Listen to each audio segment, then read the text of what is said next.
Hey, hello everyone, and welcome to this, what I think will be quite interesting question and answer session with Jyoti Wynn. I've known Jyoti for a number of years. We actually met at a homeopathic conference in Boulder, Colorado. She was pointed out to me by a colleague. That's the lady you need to know. And I would say that she was exactly right. And Jyoti has been the lady I've needed to know for the last few years. Jyoti, I just want to welcome you, and we will get started in just a moment, but I'd love to have everyone be able to say hello and where you are calling in from. And Maggie, dear, I'm going to start with you. Good morning. My name's Maggie, and I'm in Denver, Colorado. Beautiful. And Lisa? I'm Lisa King, and I'm in Brooklyn, New York. And Shanna? Good to see you. Hi, I'm Shanna, and I'm in Austin, Texas. And Wendy? Hi, I'm Wendy, and I'm in San Felipe, Baja, Mexico. And Susie? Hi, I'm Susie, and I'm in Portland, Oregon. Beautiful. Thanks, Susie. Kristen, good to see you. Hi, I'm Kristen. I'm from the suburbs of Philadelphia. And Karen, hello.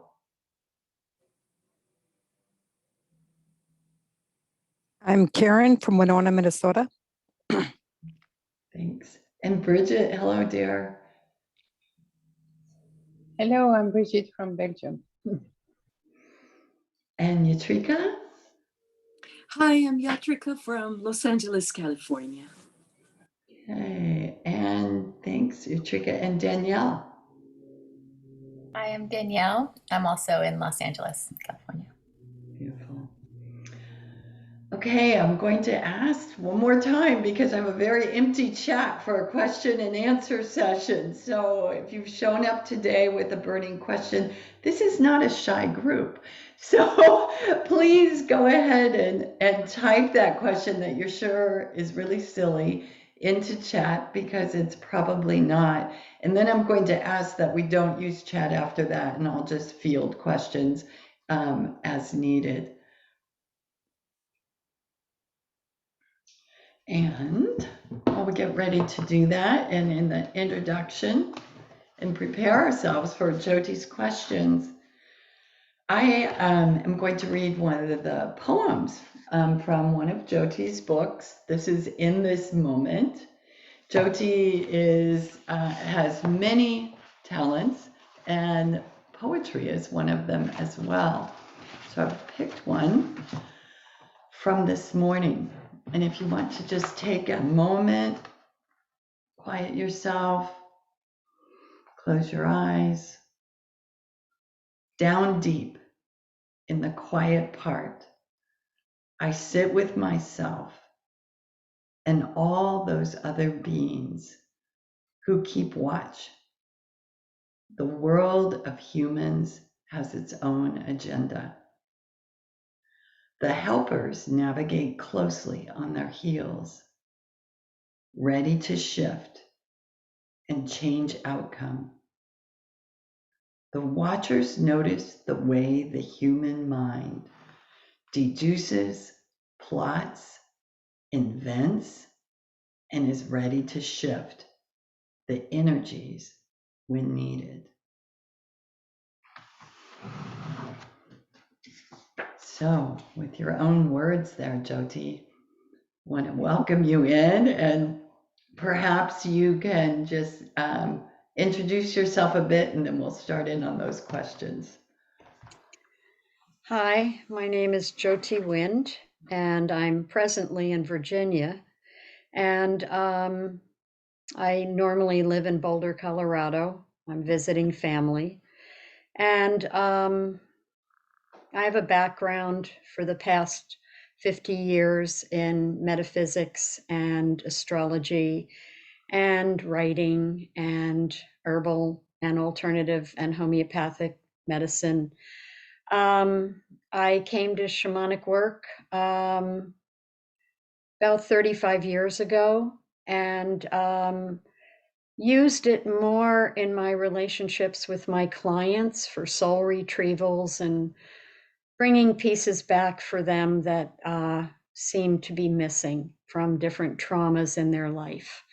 And it's more recently, I did teach in person classes when there was an interest in Boulder and a couple other places. But since Zoom, I've really upped my game with shamanism, so to speak. And I'm so gratified that you're all here from so many different places. I love it. And Zoom is such a facilitator for that. So thank you all for coming in. Great. So, Jyoti, I have a first question to start us off, and it's from Wendy. And Wendy, if you're okay, I'm going to give your question and then add a piece onto it. So the question, Jyoti, is about whether you've ever experienced bright lightning bolts in a room. And for Wendy, they come in out of the corner, very bright and red, very strong, complete form of a lightning bolt.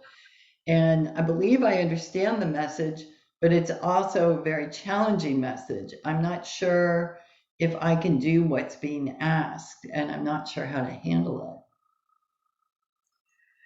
it. Hi, Wendy. Good to see you.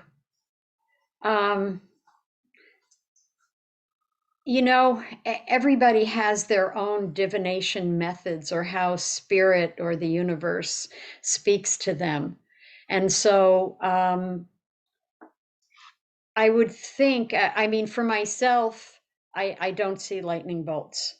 They are a symbol of the planet Uranus, the ruler of Aquarius. They're the symbols of change.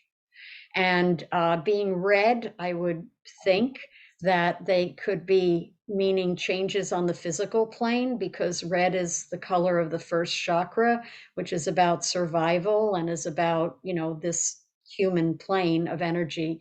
And so I would think that maybe they just come to you as reminders of something needs to shift here or change, or maybe it's when you're with a client and maybe it's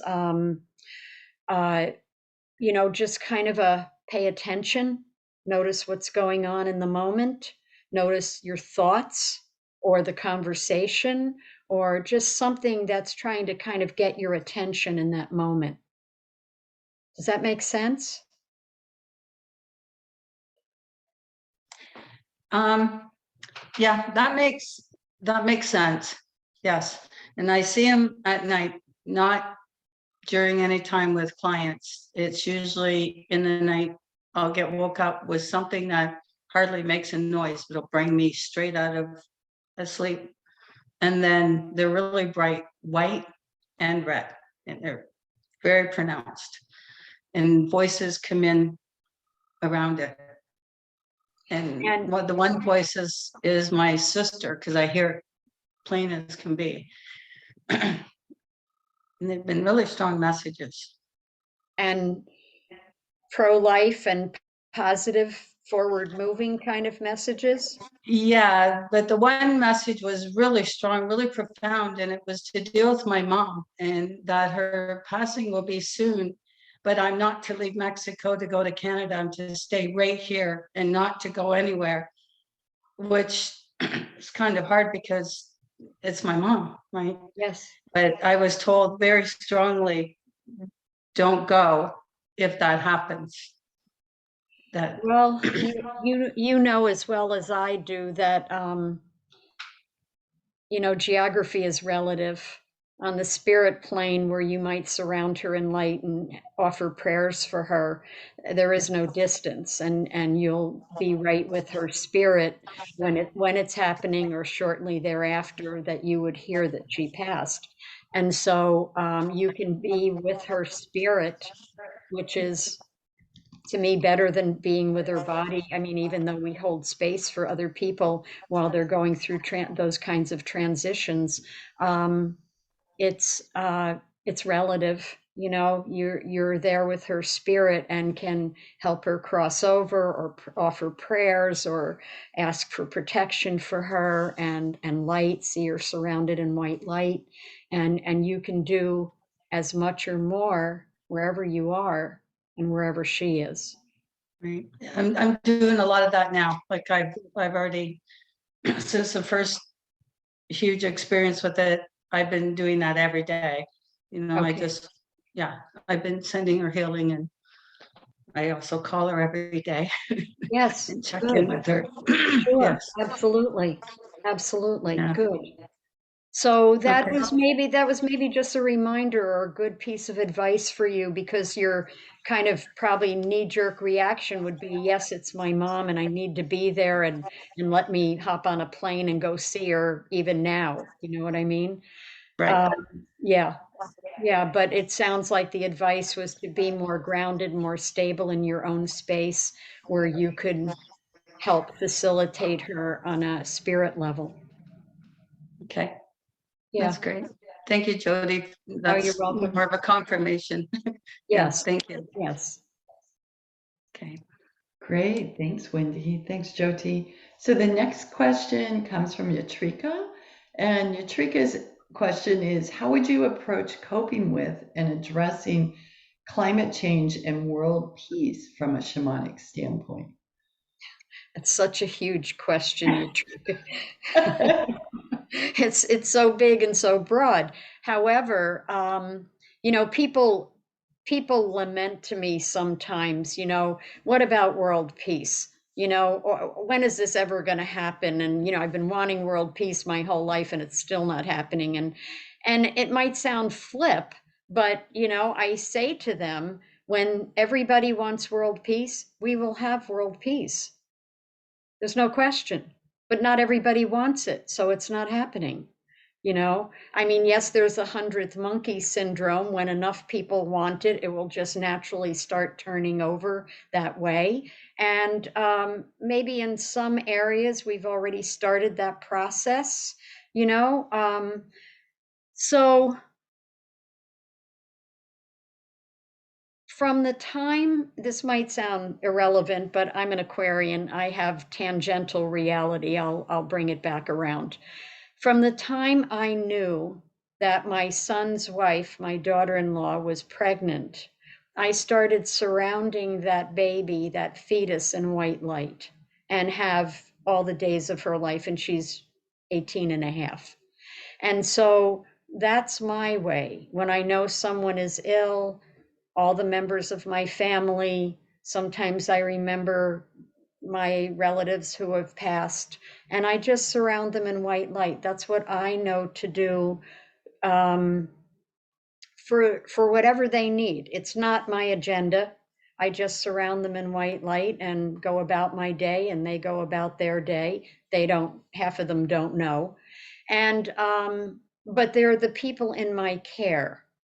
You know, they're my family. So I feel like I don't have to ask them, can I surround you in white light every morning? They're the people in my care, and so I take that on.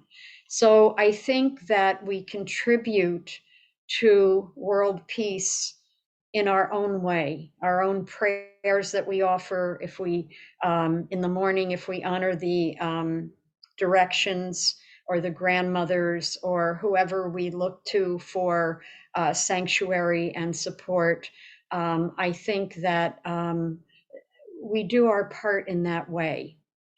From a totally shamanic point of view, I think that the more we have access to our own wisdom and our own truth, which is what I see shamanic journeying providing, I think we contribute to raising the vibrational level of what's happening here. As far as climate change, this might go against some people's ideas, but this is just my idea. I believe that climate change is a term that we're using for a perhaps large, unrecorded in historical writings, a large cycle that the earth passes through. We don't have any record of any of this because it's before our time of recorded history. But I think this is a cycle of the earth that she goes through quite naturally. And perhaps we have contributed. So we lessen our contribution by being conscious of our emissions and what we choose to do. That's great. But I don't think that we are totally responsible. I think that this is a phase that the earth goes through, and we happen to be born during one of them, and that we do our part, but not feel guilty and responsible and blaming and all of that. I mean, everybody has to, including large corporations, everybody has to look at what they contribute to it, perhaps, but I don't see climate change the way a lot of other people see it. And I don't think it's redeemable. I think the earth has her reasons. I remember somebody telling me one time he saw humanity as fleas on a dog's back. And when the earth gets tired of it all, she'll just shake us all off, like a dog would shake off its fleas, very kind of street knowledge or street way of seeing. But I think we're responsible to an extent, but it's also we have to have the earth, we have to allow the earth to do our thing. And if we make it through this cycle, we make it through this cycle of humanity. And if not, we'll come back around another time. I mean, that might seem very detached, but I'm an Aquarian, as I said, and we're kind of really detached about some things. I mean, when it's in your village and you're watching people perish, it's a whole another level of it all, or we're looking at climate refugees and doing our part to provide whatever we can or help in whatever way, even if it's praying for the people in Ukraine, whether it's, surrounding the Russian people and their leaders in light for whatever their highest good needs to happen, maybe a wake-up call, but we don't know, so we can't say. We want to just hold the highest good of everyone who's concerned in this whole process. That's my opinion or take on it. There's a follow-up question that goes right with that. I think you can just keep going on this, Jyoti. Is, as an astrologer, do you look at the big cycles of time? And if so, where do you see that we are right now? So Pluto is getting ready to enter Aquarius next year in 2023, just stepping its toe in to Aquarius. It'll retrograde back into Capricorn. And then in 2024, Pluto enters Aquarius. And everybody is going to be in the streets yelling, we're in the age of Aquarius. We've entered the age of Aquarius. And it's like, no, that's not true. The ages are 2,150 years long. Each age, the age of Aquarius, the age of Pisces, which we've been moving out of for a couple hundred years. Before the age of Aquarius, we're on the cusp. We probably have about 150, 200 years to go before we're fully into the age of Aquarius.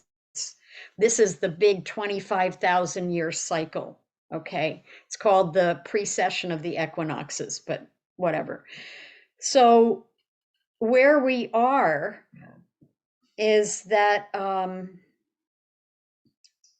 we're in a place where we are leaving the Pisces age, where it was always about looking to an intermediary between us and deity, all the priests and, all those people that acted supposedly in our favor, but not always.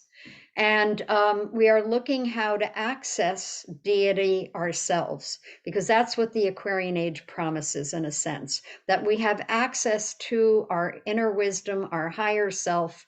And I see shamanic work so totally allowing that access, providing tools for that access so that we can journey in the way of shamanic work. We can journey to other beings for advice if we want. We can journey to our higher self. We can open ourselves to our own inner wisdom that's not just thought of day-to-day life, but our own inner wisdom, our own spirit. And so these larger cycles that we're a part of, also with Pluto leaving Capricorn, because it's done its job, it's shown us over the past roughly 12 years. It was when it entered Capricorn, it was like the fall of and transformation of corporate life. You know, corporations as an entity. What the hell is that?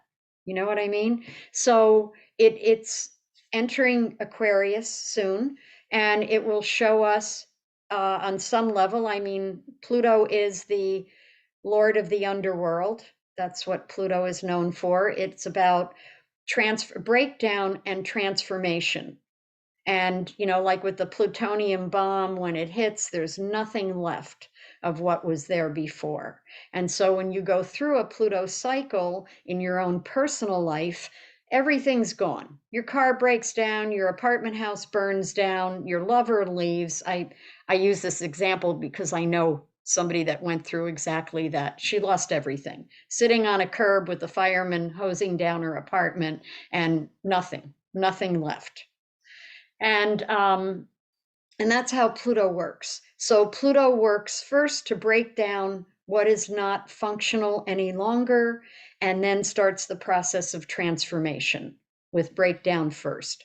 So when Pluto goes into Aquarius, more fully in 2 years, it's going to show us the fallacy of community and what true conscious community looks like versus just, you know, people who are, well, I hate to say this, in our neighborhood. I mean, I have great neighbors, and so I don't want to discount their value to me.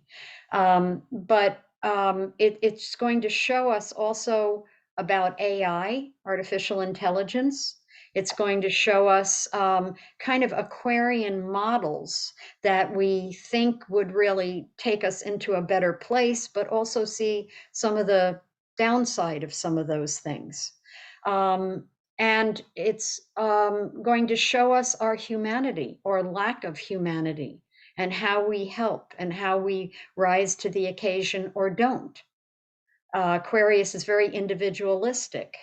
And so how do we hone our individual ways of doing things, but still allow us the warmth of human company and our hearts being available to those who need help? So I don't know if that answered the question or not. Yeah, you can let me know if it didn't. You good, Yatrika? I Yeah. am Okay. sorry, I was trying to unmute. Yes, thank you very much. Okay. Wonderful. You're welcome. So, Jyoti, I want to shift gears with this next question that's come up and move towards shamanic work. And we've got a screen here full of practitioners with all different types of backgrounds and training, working with folks. If someone's brand new to shamanic work, what might it offer them as just a for their own personal need and possibly their work as a practitioner?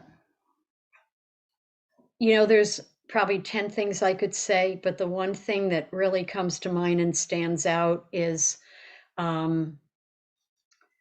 sometimes we think with our knowledge that we've gathered that we think we know what another person needs. And sometimes we need to get out of our own way. And in shamanism, it's called the hollow bone, becoming the hollow bone, so that you can hear what you need to hear. We can't always know what a person's soul needs. We can look at their body and their emotions and mental state, perhaps, and gauge and use the tools we have available. But sometimes we can't know what a person needs on a soul level. And so working with shamanism has taught me how to get out of my own way, not go to my brain and logistical thinking first, but just kind of ask into the spirit world, what does this person really need at this point in time? I'll give you an example, perhaps. So my sister passed about 7.5 years ago. It was drawn out, but it was unexpected at the same time. It was a result of a botched surgery. And so it took a while, and we all thought she'd survive, but she didn't. So I'm the matriarch of my family. I kept it all together, although I had very strong flu-like symptoms for 8 months. And my lungs were inflamed. And we all know that the lungs are the emotional body and physical body interface, place of grief. Okay. I couldn't cry. No matter what I did. I went to counseling, I did shamanic work, I went to Ireland, to Bridget's Well in spirit, and asked for her hand on my head and her blessing. I did a lot of different things, grief counseling, whatever. Nothing worked. And so I went to see my my friend who is an acupuncturist. And so he gave me some treatment. I went back a second time, nothing had really shifted. And I went back a second time, and I've known this guy for years and have worked with him off and on for years. And he looked at me, he said, I was trying to put a formula together of Chinese herbs for you. And he said, I realize that this has nothing to do with your physical body. You don't need the herbs. You don't need the treatment. He said, I want you to go home. I want you to put a picture of your sister up where you can see it, because all I wanted to do was paint red. I just wanted to paint red.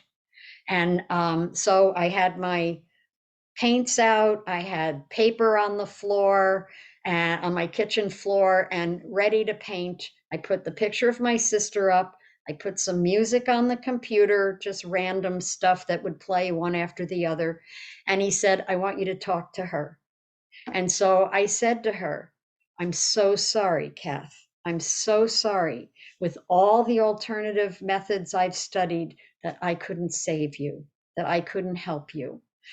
She was so medically compromised, there was nothing I could do, or even take her out of a hospital or rehab kind of place. And so I started talking to her like that. And the Ave Maria came on the computer at that exact moment. That piece always moves me more than anything else. And I'm painting red, big body strokes, red, with a big, thick paintbrush. And all of a sudden, I started crying. And I don't cry easily these days. I mean, in truth, I don't have anything to cry about, but and I'm grateful in some ways. But I sobbed for 40 minutes, full out. I did it the next day, purposely with the Ave Maria again. I cried a little bit, but I was done.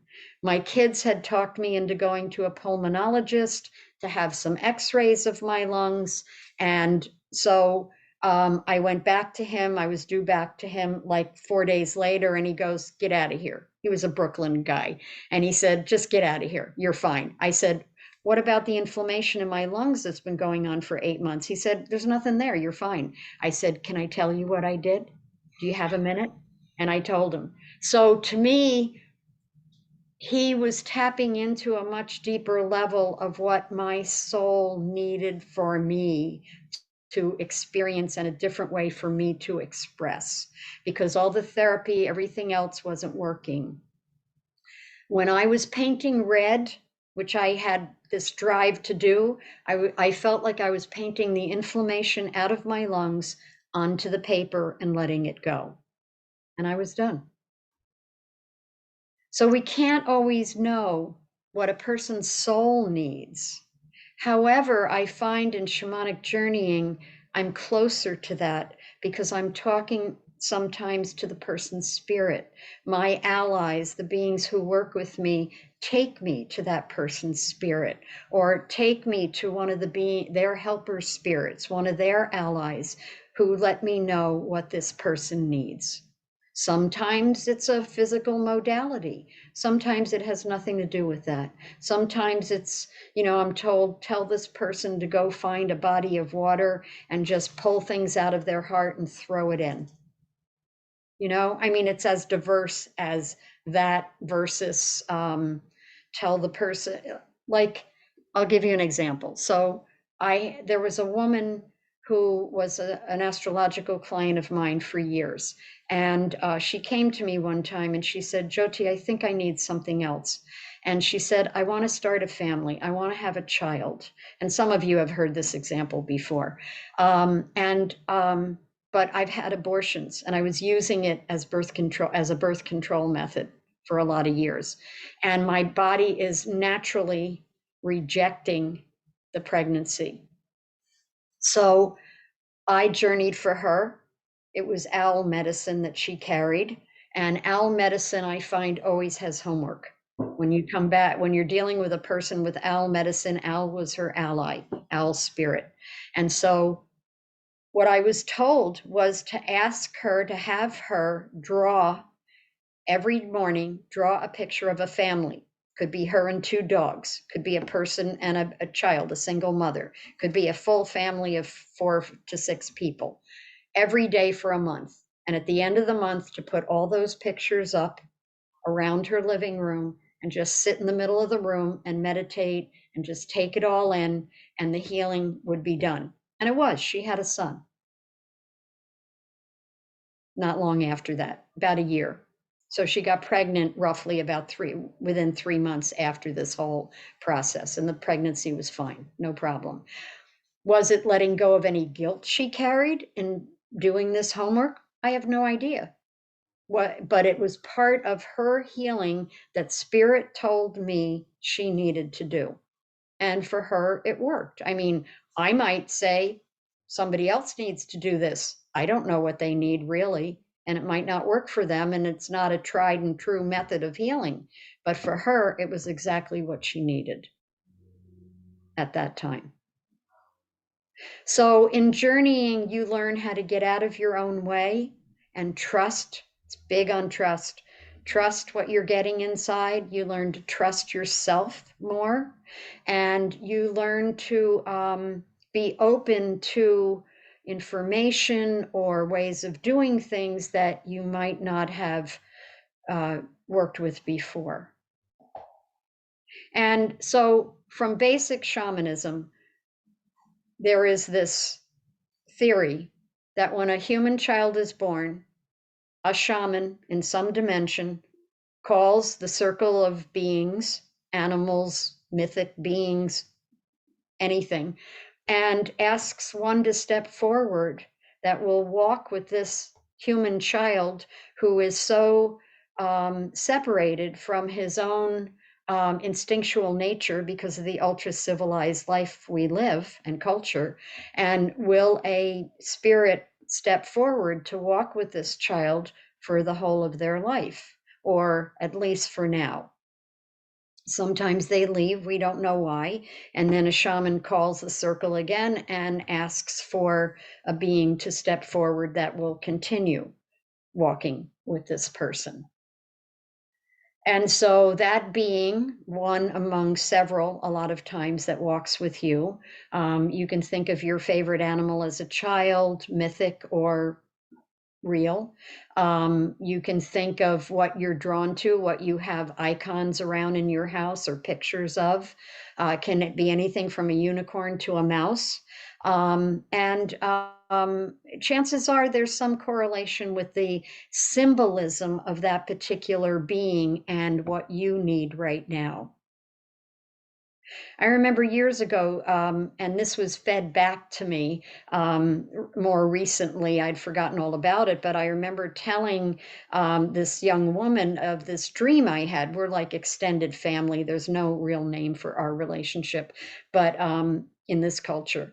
But I remember telling her about a dream I had about sitting with my then infant son under a tree in a meadow with a mountain lion sitting close by. And I thought it was just such an odd dream. And then a couple months later, I had this dream. I was in the mountains and this mountain lion was biting my knees. And I got it away from me. I went in the house and shut the door and turned around, and the mountain lion was behind me. So it was an interesting dream. But I've learned in shamanism, I mean, there was no pain or anything, but when an animal spirit eats you or swallows you or claws you or bites you, and that doesn't always happen, but sometimes it does, it's making you his own or her own. And it's claiming you. You're part of her family now. You're under her protection in the spirit world. So any questions arising from anything there in shamanism? Yes, Yatrika.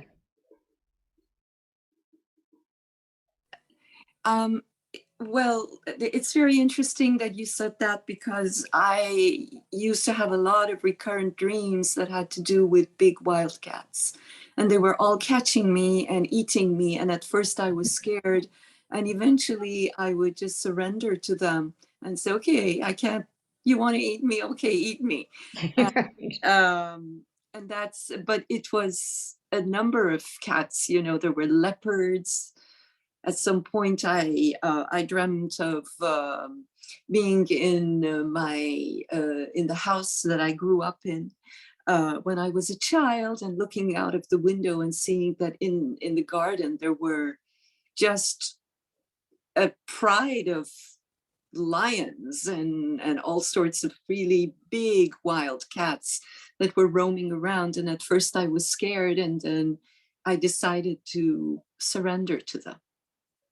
Wonderful. So do you think that they own me in the spirit world, that there's an affinity with them now? Oh, absolutely. Yes, absolutely. And perhaps that was showing you as a child looking out the window, and maybe some part of you really did see them when you were a child on some level, and knew that you had a certain amount of protection, especially from the big cats. Mm-hmm. And so to me, they're your spirit allies, and chances are they're still all there waiting for you to kind of come and hang out with them. How lovely. I'd love that. Thank you. You're welcome. Yeah. Jyoti, I think Maggie had a question.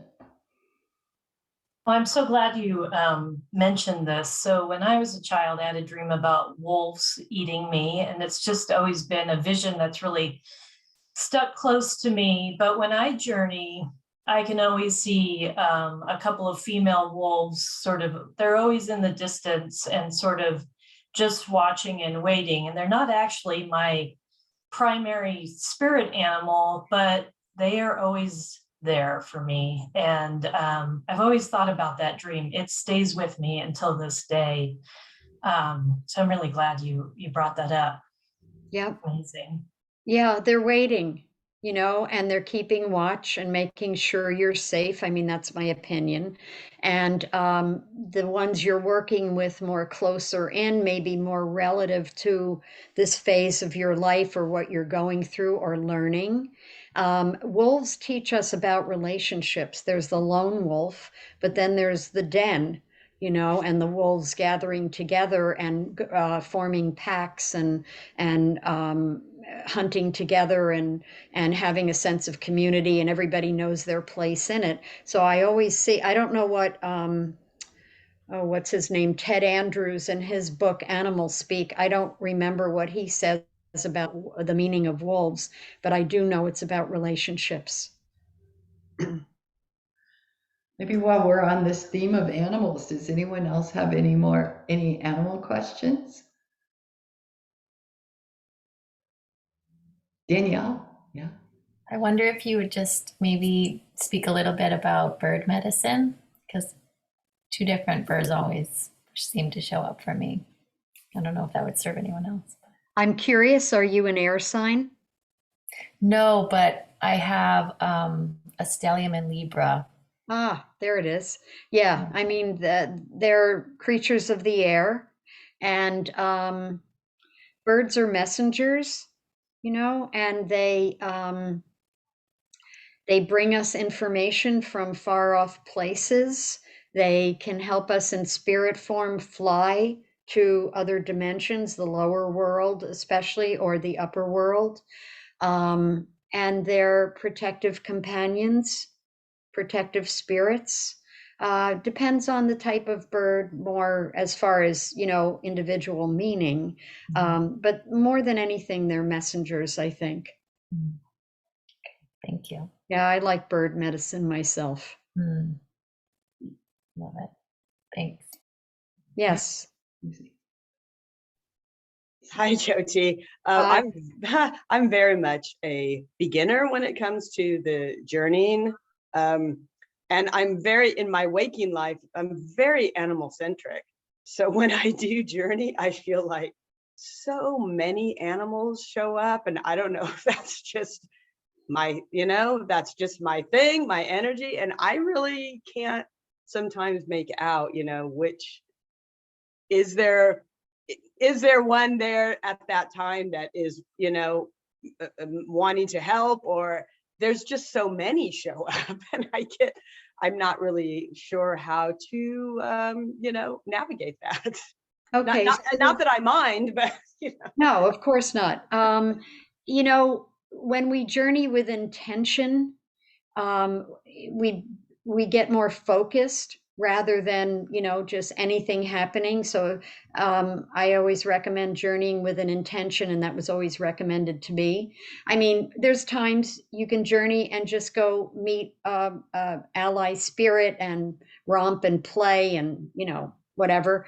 But having an intention, perhaps in journeying, and just asking before you go into the journey, who is one of my main allies that I can call upon when I need it? In traditional shamanism, you seek out four. I never remember all four, but I know it's for protection, for as a guide, leadership, for power, and there's one other one. And so a lot of times we have more than one main. I always have one main one that stands at my back, no matter in spirit form, in this life, in this physical plane. There's always one main one. And then other ones sometimes come and go, but they last for years, and then a new one just showed up, and he's my guide now. And so he leads the journey when I'm going off on my journeys, and it's a being I've never worked with before. But I have no doubt or anything like that. I totally trust that this one came for a reason. And I hate that expression, excuse me, but yeah, that it showed up to help me at this point in time. And so for however long it's here, I have no idea, but I trust it. And so doing a journey with an intention to find out who's your core group, or who's my main, ally. Who do I call upon when I need to walk into a courtroom? And maybe I'm not on the top of my game, and I need to make sure that I'm more focused, or I have that sense of empowerment from the spirit world, so to speak. So who can I call upon? Who's my main guy, or my main female, my main sister, that can walk with me? Thank you, Jyoti. You're welcome. Yeah, explore it. What's the word? Experiment. Yeah. Jyoti, there's another question hanging out here, I think, that goes along this thread. And what are some tips you have for setting up a daily journey practice, and how to integrate journeying into your daily life? So for years, I just did shamanic work mostly for other people when they wanted soul retrieval or something, or extraction or something like that. And then because that's how I was taught, and more in service to other people, also part of my business, that kind of thing. And I would journey for myself when the need arose, when I felt like it was time to elicit help or direction or information. And so I would then do a journey for myself. So those are my two main lines of doing shamanic work, or have been. But I also do ceremony, and people sometimes separate shamanic work with ceremony and celebration, and they're all really part of the same thing. And sometimes, you know, when I do the directions, so I've begun over the past year, bunch of years, to just do the directions pretty much every day. I mean, every morning. Sometimes I forget, I get caught up in other things. And as soon as I remember, I stop and I give my celebration, my thanks, my gratitude to the directions. I mean, some people, sometimes you do the directions and you ask for things, you know, ask for protection for my day or show me the right path to place my feet upon. That's all fine. Sometimes I feel called to just give my gratitude and say, you know, grandmothers of the East, thank you for my life. And then grandmothers of the South, thank you for my life, or thank you for this day. I'm not asking for anything. I'm just acknowledging and giving gratitude to what's been given for me. So I do that in the day, usually in the morning. And I don't do a lot of shamanic journeying myself, for myself. I do it to set up classes. I do it for people when they need it, clients. I do shamanic journeying for myself when the need arises. So I don't have like a daily shamanic practice of journeying every day, at least up until now. That could change, you know, but I meditate, and I've meditated every day for about 50 years. And it's more listening. It's more, you know, surrounding people in light when they ask for it, for healing or whatever, and my family and myself.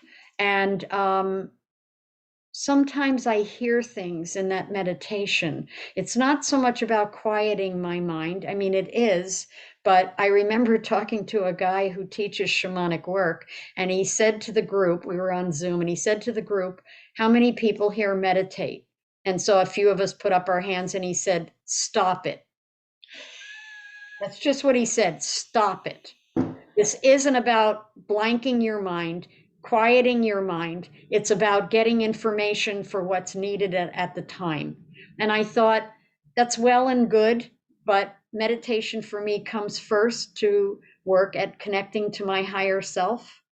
And that, it's going to sound weird, but that to me transcends anything else I do. You know, that's the point of my being here, is to connect with my higher wisdom while I'm still in the body. So I didn't pay any attention to him or what he said. I mean, you got to filter it out. You got to find what works for you and how you can embody it and take it into your life and make it your own. I mean, that's the bottom line. You know, I've studied with different people. I worked with a guy in Lakewood, Colorado, probably a 40-minute, half-hour, 40-minute drive every Thursday morning for 2 years. He was a Native American. He was, I think he had Aztec leanings, and he did shamanic work, and he taught it, and he was a psychiatric nurse in the prisons by day. So I felt like he had some good creds about fierceness and bravery and all of those good things. And strong character, strong spirit. And I worked with him every Thursday morning for 2 years, and just got my chops, so to speak, you know, got my strength by that constant weekly practice. I've gone to, you know, Boulder was on the circuit for all kinds of lecturers and performers over the heyday of the 80s and 90s, especially the 90s. And so I attended every shamanic practitioner that came through. from the guys who work with the Ecuadorians and, you know, Tom Cowan and his Celtic shamanism and Sandra Ingerman, whoever passed through, I was there. And so I studied with a lot of different people and learned different methods and stuff, but eventually I had to just make it my own without saying to somebody, if you work with me, you have to do it this way. I try to give people basic guidelines so that they stay safe and don't go off somewhere and have a hard time getting back, but just basic ground rules, and then letting them take it and make it what it is for them. So sometimes in my meditation, I was able to bring that one back easily. Sometimes in my meditations, I hear things, and more shamanic journey goals have come out of my meditation. Just I'm being led through something in my meditation. I haven't done a formal journey, but I'm being led through an experience. And then all of a sudden it becomes something I'm doing in my Sunday morning shamanic study group, leading other people on a journey to that place for that I had just experienced, because I never send anybody somewhere that I haven't already gone myself, you know, and so I lead them through it. They have their experience and I've had mine, and then we share, you know, what it was for them. So I think also the benefit of meditation has a certain amount of focus, you know, honing focus, even if it's just letting go of the, you know, the conscious day-to-day mind and the storylines it wants to take you off on, and just bringing it back to sitting. I think it helps you focus, and I think that aids shamanic work, because when you're in a journey, it's easy to go off in a thought. And so just bringing it back, this was my intention, I can go there another time. This was my intention for this journey. I'm going to see this through. So I think they both benefit each other, even though some people like this guy didn't think that. So I don't know if that answers the question. Yeah, I think so. Jyoti, there's two terms you brought up that folks might not be familiar with: soul retrieval and extraction. Can you give a short definition of each one? Okay, so from the shamanic point of view, when we go through trauma of one kind or another, a lot of times in childhood, or it could be the breakup of a marriage or whatever, we lose parts of ourselves. They separate from us. We don't really ever truly lose them, but our accessibility of them is very limited. And so sometimes, like in child sexual abuse, you know, the person sees themselves above their body, or they go off into these reveries and just to escape the situation, the horror of the situation. That part doesn't always come back in. And sometimes the perpetrator winds up with pieces of ourselves. We lose pieces of our strength and of our identity, and they can't do anything with that energy. It just sits in them, but we need it back to live more fully who we are. And so in shamanic work, the shamanic practitioner journeys on behalf of that person after they've given their permission for the shamanic practitioner's allies to work with the helping spirits of the other person. So I'm not doing anything other than providing the space. The other person isn't doing anything. They're told to just kind of hang out, make their shopping list, be very present, because in some ways they're holding the space for the person who's journeying. And our allies together help retrieve those pieces that other person is missing. They're given to me. I put them in my heart to carry back to the spirit of that person. And when I meet that person's spirit in the journey, I take those things I've put in my heart that I've been given that belong to them and blow them into the person's heart, and then blow them into the top of their head and just kind of rattle around and seal it in. So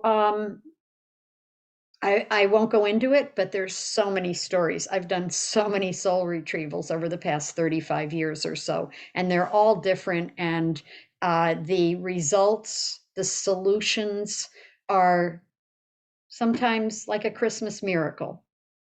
You know, I mean, it just changes the person's life because they have their pieces back. You know, extraction is when something has been put into a person and unbeknownst to them, or they've assimilated something that they were told was necessary, and who they really were, rather than who they think they are. And so the shamanic practitioner journeys and finds those things that do not belong to that person. It's usually a belief system or maybe some feelings about something, and it shows itself to the practitioner as black and gooey and slimy and dark green and wiggly and all of that. So the journeyer knows that's what needs to come out. It doesn't mean that that's what lives in that person. It just shows the shamanic practitioner that over here, this slimy green stuff is what doesn't belong here. This is what you need to take out. And then the practitioner has her power animals take that gooey, slimy stuff and drop it into some kind of mythic cauldron in the middle of the Pacific. And then maybe is given some instruction on what that person needs to do to help that part heal that's now empty. Wonderful. Thank you. Any other questions coming up?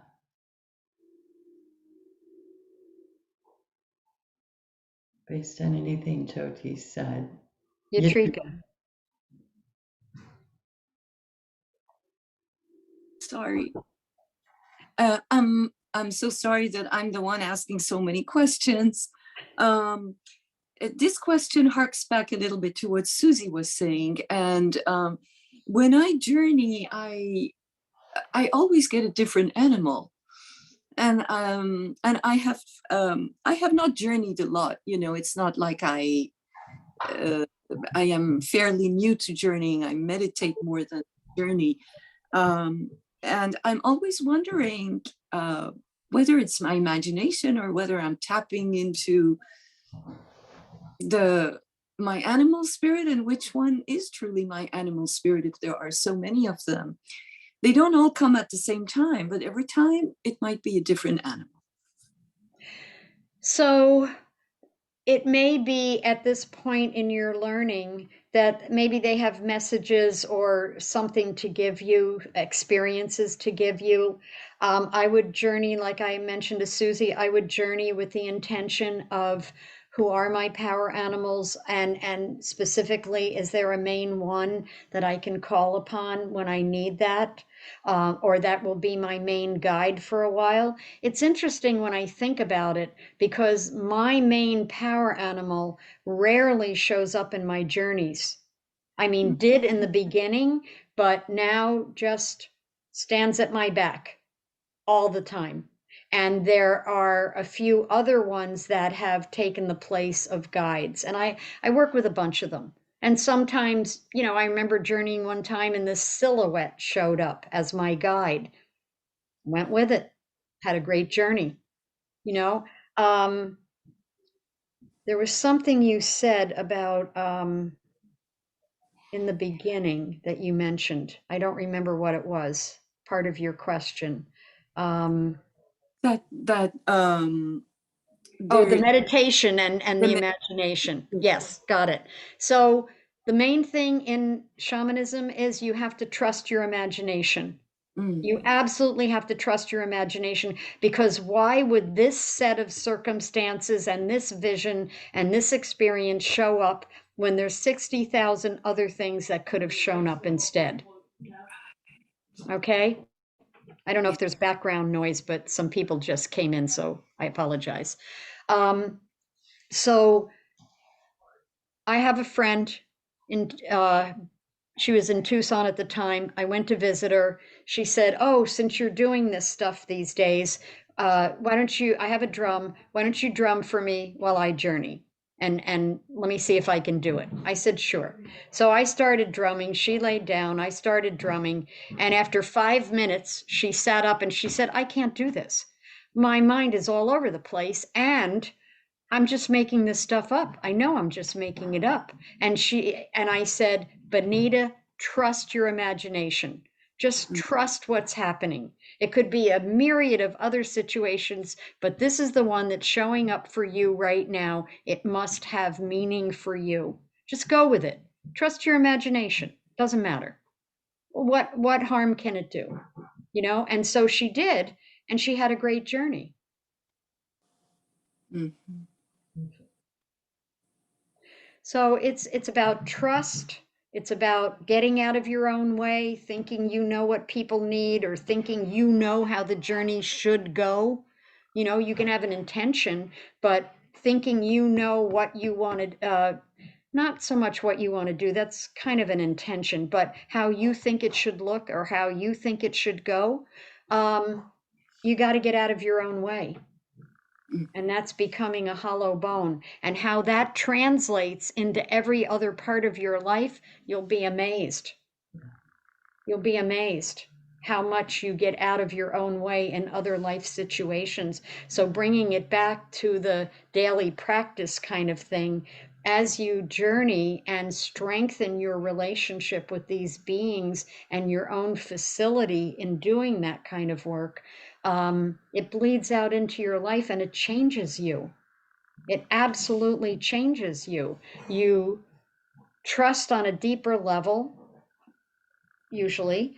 You learn to trust on a deeper level, and you learn to get out of your own way, especially in your work with other people. So as practitioners, you wind up just sometimes taking a step back and saying maybe in your mind, well, what is this person's spirit saying to me right now? Or what can I hear just by being present that this other person might need that they don't even know they need, and they're not telling me with words, but some part of them might show me. You know, they might show me. They might point to a bird on the wall or a part of anatomy. Oh, that always really fascinated me. Interesting that it came up today in conversation. Let's check that out. I mean, simple things, being able to read what's in front of you, you know, in symbolic form. Thank you. Sure. So, Jyoti, maybe taking it from the personal to the wider perspective. I mean, what's on everyone's mind right now are the current events in Ukraine, and how do we get out of our own way and see Yeah. the broader vision? It looks like some people are the good guys, and it looks like some people are the bad guys. You know, whatever's going on there on a broader picture, we have no idea. It's just showing up as this conflict and people pushing past literal and physical and emotional boundaries, you know. Sometimes you can't know the bigger picture of what's trying to happen in a given situation. So you surround it all in light. That's what I do. That's what I have done. I just surround the whole thing in light with no agenda. You can't have an agenda. Oh, this person wakes up and sees what they're doing and how bad they're performing in life, you know? I mean, I can have my own personal opinion, but not when I'm doing this work. You can't say, oh, I think this should happen or that should happen or whatever. To me, it's just being a witness to what's unfolding in the world at this time. How is this a symbol that for my violence, for my conflicts, for what goes on inside of me? That's where I work. That's where I look at it and go, okay, this is a mirror for me. It's showing up in my life. How do I contribute to this in a fairly unconscious or unknowing way, and trying to make it conscious? Is it in my personal relationships? Maybe I overrun somebody's boundary. Maybe I'm not listening to what's needed in a situation. Maybe it's I'm not paying attention. I'm not paying attention to my own shadow, because the shadow is showing up out there on the world stage anytime you want to look. And it's kind of a reminder for us owning our unconscious parts. We all have them. Nobody's that enlightened that they're ready to step out of this life. I mean, I always see Earth life as fourth grade. When we learn the lessons of fourth grade, we go on.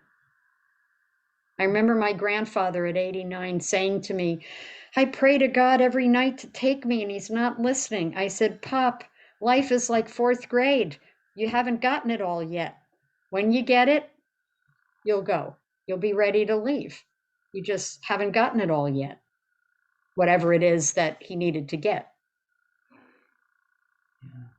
Yeah. So you do what you can.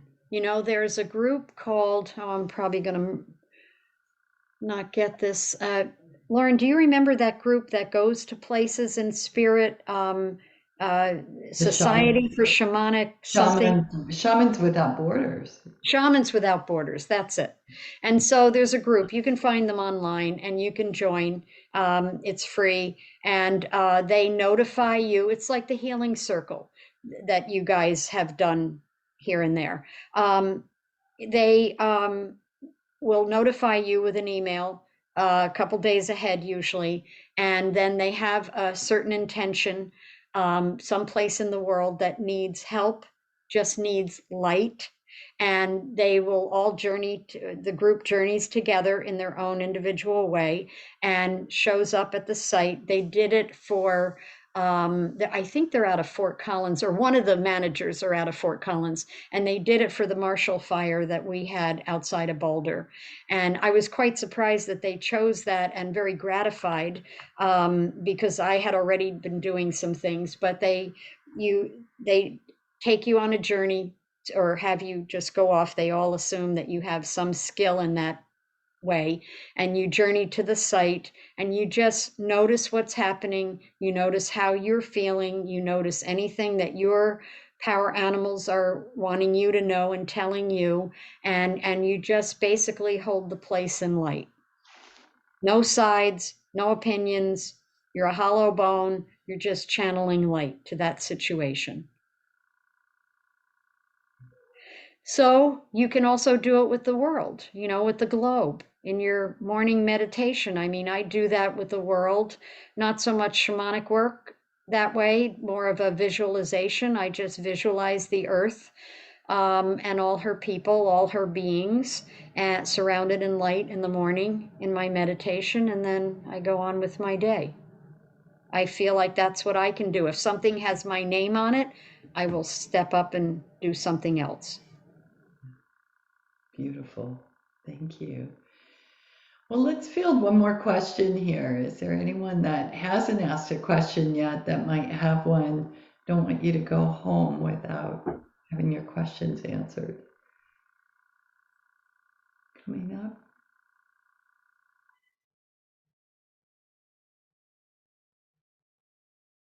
Anything about the shamanic process or the upsurge in shamanism right now? I mean, we'll look back on this, some of us, in 50 years who are still alive, and see that this was the shamanic renaissance. It's a huge uptick in interest among, I wouldn't say the general populace, but certain people who are already have one foot into spiritual work or healing work or something. There's a huge uptick in interest over the past, I'd say 5 years. I mean, there was a heyday in the 90s and then it kind of dwindled a little bit. And right now, huge amounts of interest in this work. And this work came out of the Russian steppe, and it's common to all indigenous cultures, and we all have indigenous roots. You know, we're just not white people, you know, with no history. My roots are Celtic and Germanic, Scandinavian, way back. And I was taught more of a Native American approach, and then decided I didn't want to appropriate somebody else's culture because it's been so done with those people, and got more into Celtic and Scandinavian shamanism because that was more true to my own indigenous roots. But the interest level is growing. And I think that coming from that indigenous nature-based roots are where we're headed, because, you know, some people are going that way and some people are going this way, down into the earth, and appreciating nature and the place from which our body cells came from. I mean, our cells, our bodies came from the earth. We're natural here. And honoring that, you know, doing ceremony, honoring the seasons, the passing of the seasons, honoring those beings that are kind of given the guidance at that time, like, you know, the time of Bridget, in between winter solstice and the spring equinox. There's Imbolc, you know, the time of the first milk for the new lambs and ewes and stuff, and it's honoring nature. And like in Ireland, things are already growing. Where I am in Boulder, nothing's growing, it's under snow. So but it's honoring the passage of the years and the beings who oversee those times, and celebrating and giving thanks for what's been given, harvest time, things like that. So they're all interwoven, doing ceremony for people who are going through rites of passage, doing ceremony for yourself. I have a big ceremony to do for myself coming up. I fell on the ice, had surgery on my arm bones as they go into the wrist, and am healing. And I have a big ceremony to do for myself. I already got that for change. I was told by a person who did a shamanic journey, soul retrieval for me, because when you have surgery, there's a part of your spirit that gets pushed out so you don't feel the pain. It will eventually filter back in, but if you have somebody to do a journey for you and get those pieces that were pushed out and blow them back into you, you heal 100 times quicker, especially if you're older, because it takes older people longer to come back from anesthesia. And so if you journey for them, you speed up their healing time tremendously. So anyway, but when she did the journey, she said she was told I needed a clean break.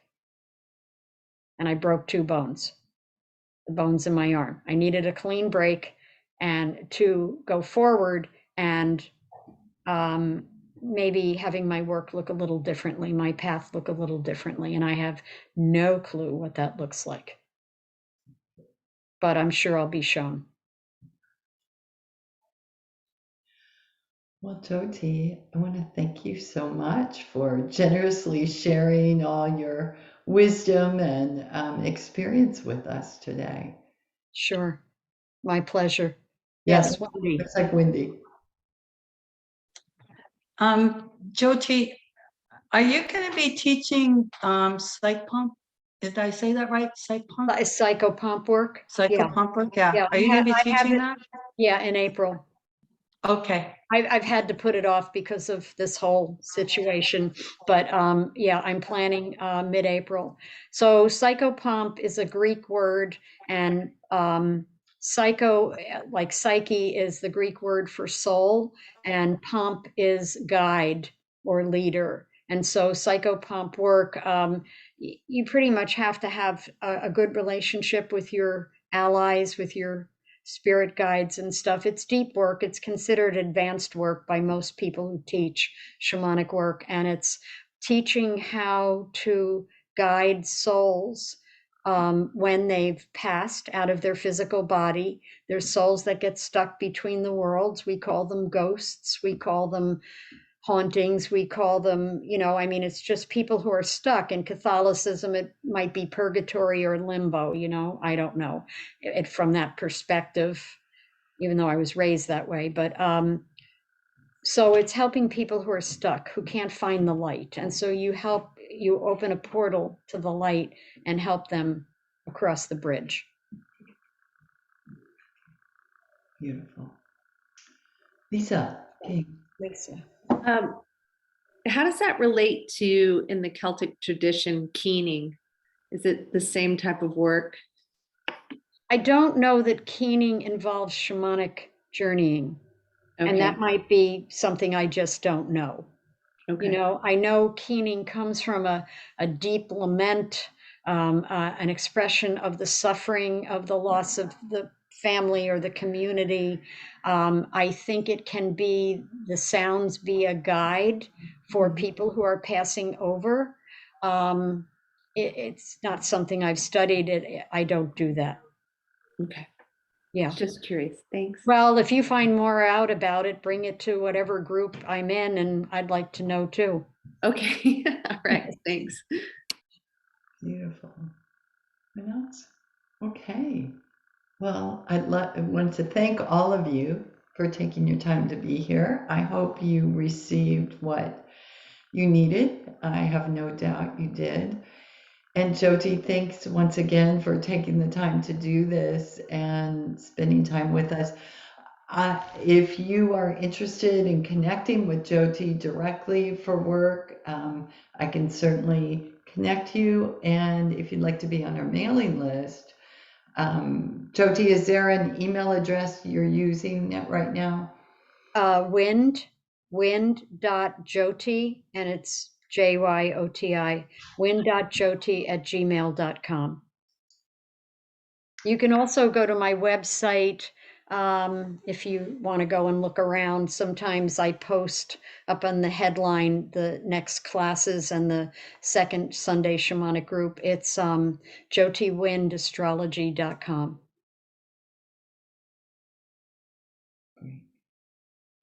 Okay.